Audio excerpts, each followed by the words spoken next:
Hi guys, it's story time with Grandma. Tonight we're going to read Enemy Pie.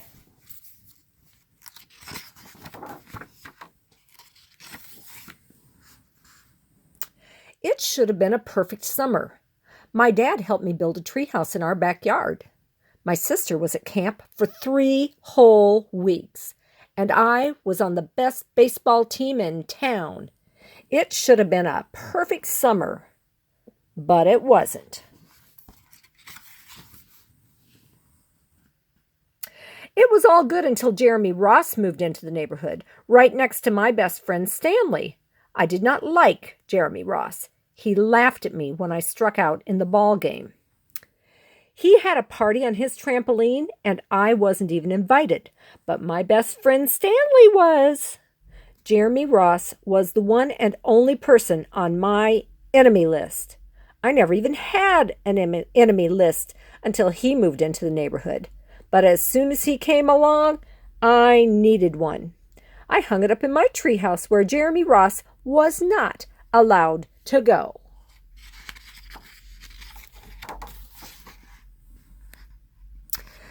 Dad understood stuff like enemies. He told me that when he was my age, he had enemies too, but he knew of a way to get rid of them.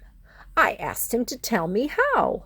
Tell you how? I'll show you how, he said. He pulled out a really old recipe book off the kitchen shelf. Inside, there was a worn-out scrap of paper with faded writing. Dad held it up and squinted at it. "Enemy pie," he said, satisfied. You may be wondering what exactly is the enemy pie. I was wondering too.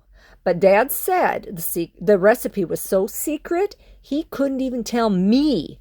I decided it must be magic. I begged him to tell me something, anything. "I will tell you this," he said. "Enemy pie is the fastest way I know to get rid of enemies." Now, of course, this got my mind working. What kinds of things, disgusting things, would I put in the pie for an enemy? I brought Dad some weeds from the garden, but he just shook his head. I brought him earthworms and rocks, but he didn't think he'd need those. I gave him the gum I'd been chewing on all morning. He gave it right back to me. I went out to play alone. I shot baskets until the ball got stuck on the roof. I threw a boomerang that never came back to me. And all the while, I listened to the sounds of my dad chopping and stirring and blending the ingredients of enemy pie. This could be a great summer after all. Enemy pie was going to be awful. I tried to imagine how horrible it must smell, or worse yet, what it would look like. But when I was in the backyard looking for ladybugs, I smelled something really, really, really good. And as far as I could tell, it was coming from our kitchen. I was a bit confused.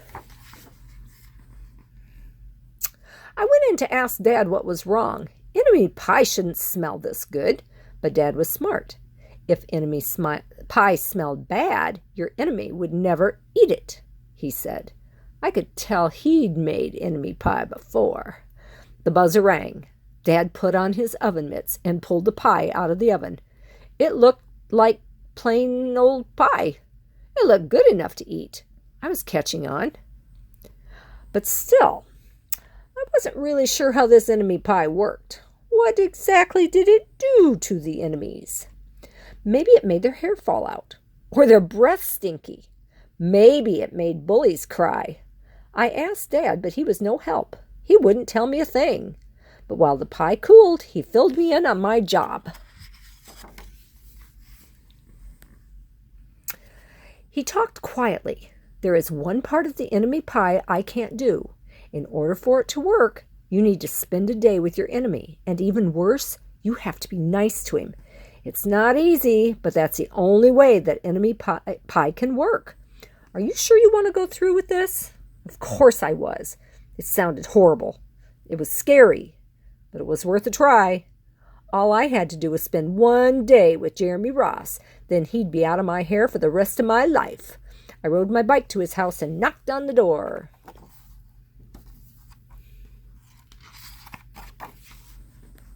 When Jeremy opened the door, he seemed surprised.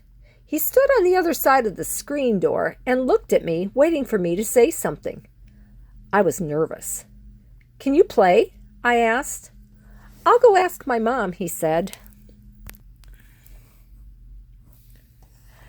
He came back with his shoes in his hand. His mom walked around the corner to say hello. "You boys stay out of trouble," she said, smiling. We rode bikes for a while and played on the trampoline. Then we made some water balloons and threw them at the neighbor girls. But we missed. Jeremy's mom made us lunch. After lunch, we went over to my house.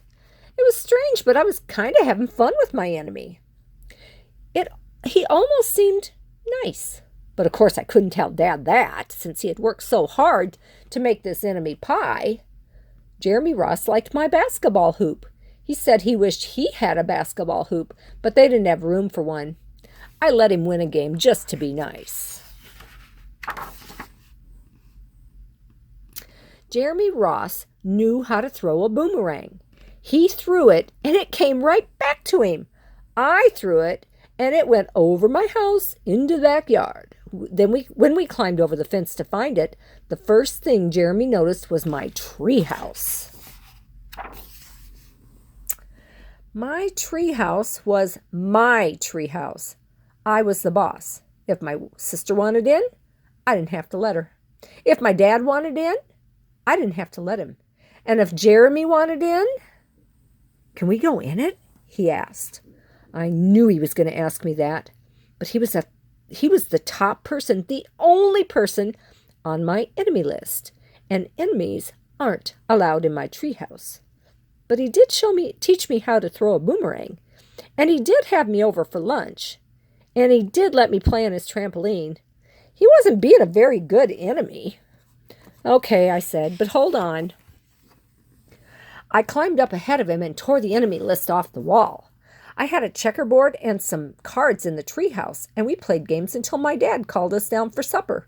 We pretended we didn't hear him, and when he came out to get us, we tried to hide from him. But somehow, he found us. Dad made us macaroni and cheese for dinner. My favorite. It was Jeremy's favorite, too. Maybe Jeremy Ross wasn't so bad after all. I was beginning to think that maybe we should just forget about enemy pie. But sure enough, after dinner, Dad brought out the pie. I watched as he cut the pie into 8 thick slices. "Dad, it's sure nice having a new friend in the neighborhood." I was trying to get his attention and trying to tell him that Jeremy Ross was no longer my enemy. But Dad only smiled and nodded. I think he thought I was just pretending. Dad dished up 3 plates side by side with big pieces of pie and giant scoops of ice cream. He passed one to me and one to Jeremy. "Wow," Jeremy said, looking at the pie. "My dad never makes pies like this." It was at this point that I panicked. I didn't want Jeremy to eat enemy pie. He was my friend. I couldn't let him eat it. "Jeremy, don't eat it. It's bad pie. I think it's poisonous or something." Jeremy's fork stopped before reaching his mouth. He crumpled his eyebrows and looked at me funny. I felt relieved. I had saved his life. I was a hero. "If it's so bad," Jeremy asked, "then why has your dad already eaten half of it?" I turned to look at my dad. Sure enough, there he was eating enemy pie. "Good stuff," he mumbled through a mouthful. And that was all he said. I lost my place. Dad was laughing, and Jeremy was happily eating, and neither of them was losing any hair. It seemed safe enough, so I took a tiny taste. Enemy pie was delicious. After dessert, Jeremy rode his bike home, but not before inviting me over to play on his trampoline in the morning. He said he'd teach me how to flip. As for enemy pie, I still don't know how to make it. I still wonder if enemies really do hate it, or if their hair falls out, or if the breath turns bad. But I don't think I'll ever get an answer, because I just lost my best enemy. That is the story of enemy pie.